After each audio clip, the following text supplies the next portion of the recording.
She thought becoming successful would earn her respect from those who once mocked her, but when she returned home with medals and certificates, their eyes carried jealousy instead of pride, and that day she realized success often creates distance, not closeness. I need to get this out. I'm sitting in my empty penthouse apartment, surrounded by awards and certificates that feel like tombstones now, and I can't stop thinking about how perfectly I destroyed everything. My name is Sarah, and I used to be the girl everyone overlooked. Know the type, mediocre grades, came from the wrong side of town, parents who worked 3 jobs between them just to keep the lights on. In high school, I was invisible. The popular kids didn't even bother to mock me because I wasn't worth the effort. But I had this burning need to prove them all wrong. So I clawed my way through community college, transferred to a prestigious university on scholarships, and landed a job at a Fortune 500 company. I worked 80-hour weeks, skipped vacations, missed family dinners. My boyfriend Jake stuck with me through all of it. Sweet, loyal Jake who worked construction and thought I was amazing even when I was nobody.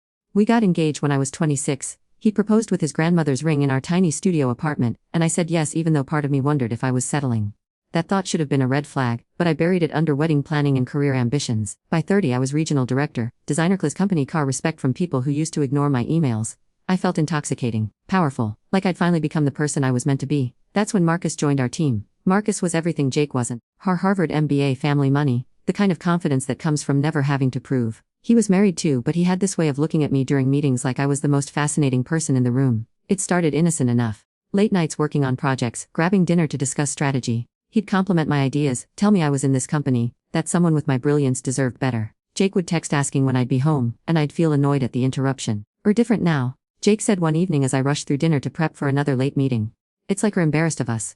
Of me. I should have heard the pain in his voice. Instead I heard accusation. I'm finally becoming successful, and want to drag me down. I snapped. I thought be proud of me. He was quiet for a long moment.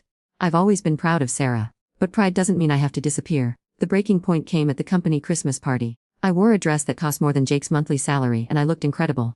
Marcus introduced me to his social circle as the brilliant woman who's revolutionizing our division. His wife was there, pregnant and glowing, but I barely registered her existence. When Marcus offered to drive me home because Jake was probably already asleep anyway, I said yes. We didn't go to my apartment. His hotel room was everything my with Jake wasn't. Expensive, sophisticated, temporary. When he it felt like claiming a prize I'd always deserved. When he whispered that I was too extraordinary for ordinary love, I believed him. I told it was just once. A celebration of how far I'd come. A reward for years of sacrifice. But once became twice became a full-blown affair that lasted 6 months. I got sloppy. Started working late when Marcus wasn't even in town. Bought lingerie I claimed was for Jake but never wore around him. Changed my phone password and got defensive when he asked why. The night Jake found out, I was at Marcus's apartment.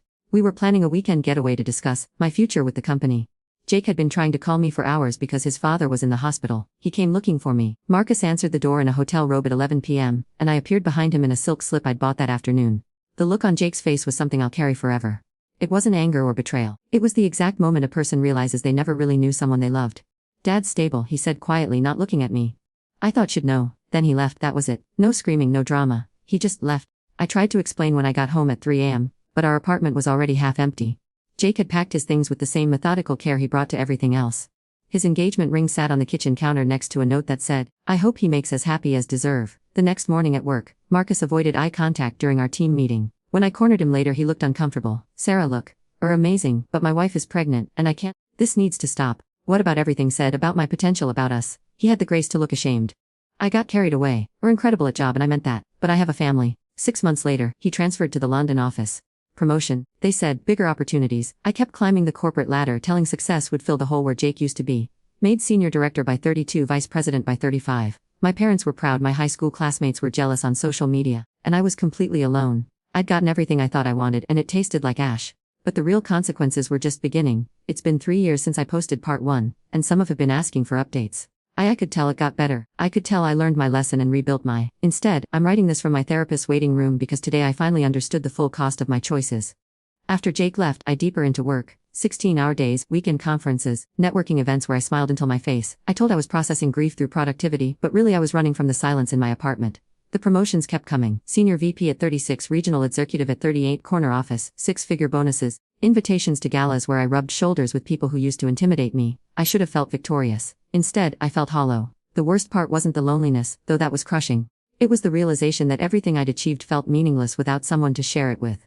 Jake used to celebrate my small wins like they were Olympic victories. When I got promoted to director, he bought champagne we couldn't afford and made me dinner in our tiny kitchen. When I made VP, I sat alone in a 5-star restaurant ordering a bottle of that cost more than our old monthly rent. I tried dating, but it was a disaster. Successful men my age saw me as competition.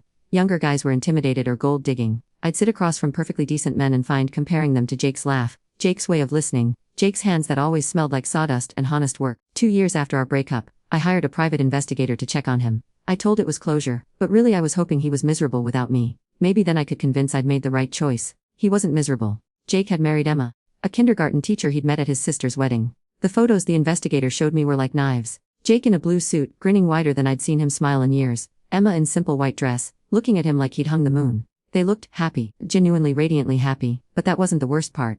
The worst part was the photo of their baby girl, maybe 6 months old, sitting on Jake's lap while he read her a book. His face had this expression of pure wonder, like she was the most miraculous thing he'd ever seen. I stared at that photo for hours, remembering how Jake used to talk about having kids. How he'd joke about teaching our daughter to use power tools and our son to cook. How his eyes would light when he'd see babies at the grocery store. I'd always brushed off those conversations, saying we needed to focus on my career first. Later, I'd say, when I'm established. Later never came. That night, I called in sick for the first time in 3 years and drank a bottle of while stalking Emma's social media. She posted pictures of their little family, their modest but cozy house, Jake building a treehouse in their backyard. In every photo, they looked content in a way I'd forgotten was possible. The comments were full of high school friends saying things like, Jake deserves this happiness. And Emma's perfect for him. People who barely knew me when I was dating Jake, but apparently remembered enough to have opinions. I spiraled hard after that, started making reckless decisions, like the affair had been gateway to self-destruction. I had a 6-month relationship with a married client that nearly cost me my job. Then a string of one-night stands with men whose names I forgot before morning. I was trying to feel something, anything, other than the growing certainty that I'd traded everything real for fool's gold. My work performance started slipping. I'd always been sharp, focused, but suddenly I was making careless mistakes, missing important details. My assistant had to remind me about meetings I'd scheduled. I snapped at subordinates over minor issues and cried in bathroom stalls between conference calls. My parents started worrying. They'd call weekly and I'd lie about being busy when really I was sitting in my expensive apartment watching Netflix and eating takeout alone. When they visited for my 39th birthday, my mother took one look at me and asked if I was eating enough. Look successful, honey, she said carefully, but don't look happy. I wanted to tell her that success and happiness weren't supposed to be the same thing. That I'd sacrifice one for the other and it was a fair trade. But looking at my reflection in her worried eyes, I couldn't even convince anymore. The final came 6 months ago. I was at an industry conference in Chicago networking at a cocktail party that felt identical to dozens I'd attended. Same conversations, same posturing, same emptiness dressed as ambition. I was talking to a potential client when I heard a familiar laugh. Jake was there. He looked good, really good, still strong from construction work but wearing a well-fitted suit. Confident in a way he'd never been when we were together. He was with a group discussing sustainable building practices, and people were actually listening to his ideas. Apparently he'd started his own green construction company. It was small but successful, specializing in eco-friendly homes for young families. Everything he'd dreamed about when we used to lie in bed planning our future. Our eyes met across the room, and for a second, time stopped. Then he smiled, polite, distant, the way'd smile at a stranger who looked vaguely familiar. He walked over, and we made small talk for exactly 3 minutes. He asked about my career, congratulated me on my recent promotion that had made industry news. I asked about his business and his face lit as he described a solar-powered house they'd just finished. I should get back, he said, glancing toward his group.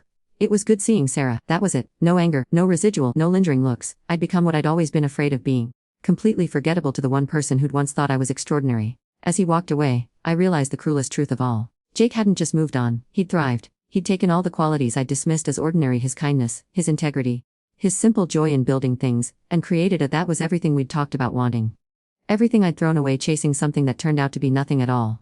I left the conference early and flew home to my empty penthouse, sat on my expensive couch, looking at my wall of awards, and finally understood what I'd really lost. It wasn't just Jake, it was the version of that had been worthy of someone like Jake.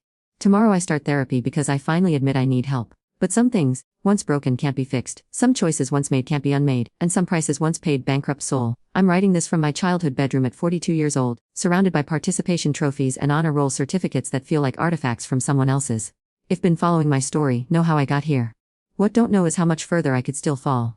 After that conference encounter with Jake, I started therapy like I promised. Dr. Martinez was kind but relentless, peeling back layers of justification I'd built around my choices. For months, I insisted I was the victim of circumstances, that success had demanded sacrifices, that Jake simply couldn't understand my ambitions. Sarah, she said during our 6th session, keep talking about what success cost, but what did choices cost the people who loved? That question broke something open. I'd spent years cataloging my own losses, but I'd never really considered the damage I'd inflicted. Jake's trust, shattered in a hotel hallway. His faith in love, questioned because of my betrayal. The way he probably guessed every relationship after me, wondering if he was enough, if anyone could really be trusted. The therapy helped, but it also made everything worse.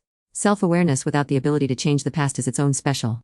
I could see clearly now how fear and insecurity had masqueraded as ambition, how my need to prove my worth had made me to the people who mattered. Work became unbearable. Every achievement felt hollow, every recognition a reminder of what I'd sacrificed to earn it. I'd sit in board meetings listening to speak and think, this is why I destroyed for this room full of people who'd forget my name the second I left. The breaking point came at my company's annual gala last spring. I was being honored as Executive of the Year, standing at the podium in a designer gown, looking out at hundreds of faces that respected my accomplishments but didn't know me at all. My speech was about persistence and dedication, about never giving on dreams. The applause was thunderous and I felt absolutely nothing. Afterward at the reception, I overheard two junior executives talking by the bar. She's brilliant, one said, but there's something sad about her. No, like she's won everything but lost herself. I heard she's never been married, no kids, just work. That's dedication, I guess, heard, but what's the point of climbing the ladder if we're climbing it alone? They weren't being cruel. They were stating facts that everyone could see except me. I went home that night and looked at my reflection in my bathroom mirror. The woman staring back had everything I'd dreamed of at 25, designer clothes, expensive jewelry, a face that regular spa treatments and good genetics had kept attractive, but her eyes were empty. I called in sick the next day and didn't leave my apartment for a week. I ordered groceries online, ignored my phone, and binge-watched shows about people with messy, complicated but real lives. I caught crying during a scene where a couple fought about dirty dishes, because even their problems felt more authentic than my perfectly curated existence. That's when I did the thing I'd been avoiding for 5 years. I drove to Jake's neighborhood. Not to contact him. I wasn't that selfish anymore. Just to see that I'd rejected the happiness I'd deemed insufficient. Their house was exactly what Jake had always described wanting. Modest but well-built, with a wraparound porch he'd probably constructed himself. There was a vegetable garden, a sandbox in the backyard, bird and wind chimes that caught the afternoon sun. Emma was in the front yard with their daughter, who was maybe 4 now, teaching her to plant flowers. The little girl had Jake's dark hair and his careful way of concentrating on tasks. When she successfully planted a bulb, Emma clapped like she'd just witnessed a miracle. Jake came around the corner carrying another child, a toddler boy who was squealing with delight as Jake pretended to be an airplane. The joy on Jake's face was radiant, uncomplicated, real in a way I'd forgotten was possible. They looked like a family from a commercial, except it wasn't artificial. It was just 3 people who'd found their place in the world together. I sat in my car watching them for maybe 20 minutes, and it wasn't jealousy I felt anymore. It was grief. Pure, overwhelming grief for that I'd been too proud and too frightened to want.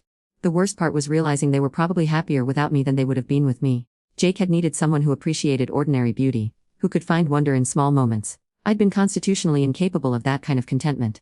Some people aren't built for simple happiness and I was one of them. But that didn't make simple happiness. It made it precious beyond measure. I drove away before they could notice me, and I never went back. 3 months later I resigned from my job. My colleagues thought I was having a breakdown. My parents panicked when I showed at their door with 2 suitcases and no plan. Worked so hard to get where we're. My mother said, confused by my tears. That's the problem, Mom. I worked so hard to get somewhere that I forgot to check if it was worth going. I've been here 6 months now, helping my father with his small accounting practice and trying to remember who I used to be before I decided she wasn't enough. I'm learning that success without connection is just expensive loneliness. That achievements without love to celebrate them are just items on a resume. I don't know what comes next. I'm too old to start over completely, too damaged to pretend the last 15 years didn't happen. I've been on a few dates with local men, but I can see the wariness in their eyes when I tell them about my past. A 42-year-old woman who weighs a good relationship for career advancement isn't exactly a catch in a small town. Maybe this is mine now. Maybe this is what I deserve. But I need to understand something, especially if we're reading this and recognizing in my story. I didn't lose Jake because I was ambitious. I lost him because I was ashamed of needing love more than I needed success, and that shame made me cruel. I didn't lose my chance at happiness because I worked hard. I lost it because I convinced that the people who loved me as I was were obstacles to becoming someone better. The woman who could have been happy with Jake died the night I chose Marcus's hotel room, over my fiancé's hospital vigil. Everything after that was just the slow decay of a already over. If we're reading this and have someone who loves exactly as are, someone whose face lights when walk in a room, someone who thinks dreams are worth pursuing but not worth destroying for, hold on to them. Hold on to them like depends on it. Because it does. Success is supposed to be the reward for all hard work, heard, but I learned too late that the real reward was always the person willing to share the journey with.